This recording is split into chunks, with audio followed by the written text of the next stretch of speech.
BSc nursing cap round 2 प्रवेशासाठी इच्छुक उमेदवारांसाठी आज आनंदाची बातमी मी या ठिकाणी घेऊन आलेलो आहे. तर विद्यार्थी मित्रांनो, जी प्रोव्हिजनल सीट मॅट्रिक्स आहे कॅप राऊंड 2 साठी ती सीईटी सेलच्या वेबसाईटला आलेली आहे.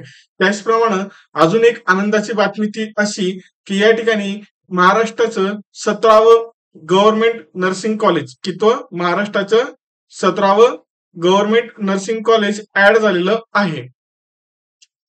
सिंधुदुर्ग या ठिकाणी हे नर्सिंग कॉलेज ऍड झालेलं असून या ठिकाणी तुम्ही जी आपली सीट मॅट्रिक्स आहे त्या सीट मॅट्रिक्स मध्ये 17 नंबरला कॉलेजचं नाव बघू शकतात. Government college of nursing Sindhudurg कॉलेजचं नाव आहे. कॉलेजची जी सीट इनटेक कॅपॅसिटी आहे ती 40 एवढी आहे. त्याचप्रमाणे कॉलेजचा कोड हा 9469 असा आहे. विद्यार्थी मित्रांनो, जर जागा बघायला गेलो आपण तर या ठिकाणी एससीच्या 3 जागा आहेत, एसटीच्या 2, व्हीजीची 0, N1 ची 0, N2 ची 0, N2 ची N3 ची 1, N2 ची 1, ओबीसीच्या 6 अशा टोटल 13 जागा. तर त्याचप्रमाणे जर आपण बघायला गेलो एससीबीच्या 3 जागा, ईडब्ल्यूएचच्या 3 जागा, ओपनच्या 6 जागा अशा पद्धतीनं हे सीट मॅट्रिक्स असून टोटल 40 सीटचं हे कॉलेज आपल्याला बघायला मिळणार आहे. खूप चांगली बातमी, खूप आनंदाची बातमी आहे. ज्या विद्यार्थ्यांनी बेटरमेंट केलेलं होतं गव्हर्नमेंट कॉलेजसाठी त्यांच्यासाठी तर खूप अगदी महत्वाचा हा आजचा विषय ठरणार आहे.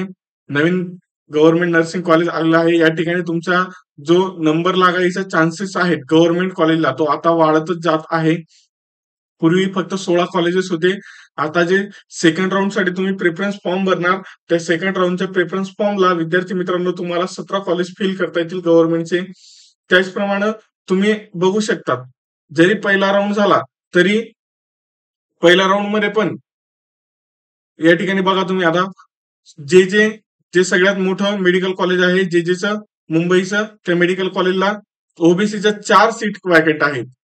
त्याचप्रमाणे एससीबीची 1 सीट, ईडब्ल्यूएचची 2 सीट, ओपनच्या पण 2 सीट अशा सीट वॅकंट असतात. प्रत्येक गव्हर्नमेंट कॉलेजला तुम्हाला या ठिकाणी किती सीट वॅकंट आहे हे दिसत असेल तर ते सीट मॅट्रिक्स तुम्ही व्यवस्थित बघून घ्यायचं की तुमची त्या कॅटेगरीची सीट त्या ठिकाणी आहे का. जर तुमच्या कॅटेगरीची सीट त्या कॉलेजला रिक्त असेल किंवा जास्त जागा त्या ठिकाणी शिल्लक असतील, उदाहरणार्थ जर सांगायला गेलो या ठिकाणी तुम्ही स्क्रीनवर बघू शकता. आता नंदुरबारचं कॉलेज आहे, या ठिकाणी एससीची 1 जागा शिल्लक आहे, व्हीजेच्या 2 जागा शिल्लक आहेत. तर त्याचप्रमाणे या ठिकाणी जर टोटल वॅकंट सीट बघायला गेलो तर 21 सीट या ठिकाणी वॅकंट आहे.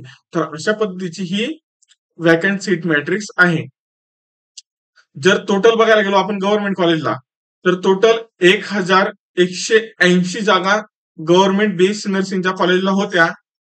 आता किती शिल्लक आहेत तर 305 जागा अजूनही गव्हर्नमेंट कॉलेजला शिल्लक आहेत. त्यामुळे अजूनही खूप साऱ्या विद्यार्थ्यांचे गव्हर्नमेंट कॉलेजला नंबर लागण्याचे चान्सेस आहेत. ज्यांना पहिल्या कॅपमध्ये प्रायव्हेट कॉलेज मिळालं, ज्यांनी बेटरमेंट हे ऑप्शन चूज केलं ते विद्यार्थी आता गव्हर्नमेंट कॉलेज फिल करू शकतील आणि गव्हर्नमेंट कॉलेजला लागण्याचा त्यांचा जो चान्सेस आहे तो नक्कीच ह्या वेळेस वाढेल. तर अशा पद्धतीची ही माहिती होती. अजून जर सांगायला गेलो विद्यार्थी मित्रांनो तर हे वॅकंट सीट मॅट्रिक्स काय येतं तर जेव्हा तुम्ही कॅप राऊंड 1 फिल करतात त्याच्या सिलेक्शन नंतर खूप सारे विद्यार्थी इलिमिनेट केले जातात. खूप साऱ्या जागा वॅकंट असतात. तर त्या जागा किती कुठल्या कॉलेजला वॅकंट आहेत त्यानुसार तुम्ही तुमच्या कॉलेजची प्रेफरन्स लिस्ट बनवू शकाल. ह्या हेतून ही वॅकंट सीट मॅट्रिक्स दिली जात असते.